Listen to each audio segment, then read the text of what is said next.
साथ न छोड़ी हो ना दिल तोरी हो, कुछ दिन बाजी नगी हमार हो।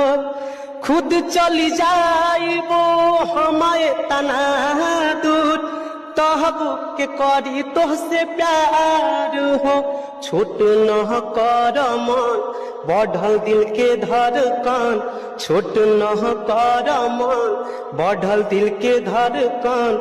आरुवत बापया तारी बात रे पगली हम सच कहिले, हमारा दिल के बीमारी।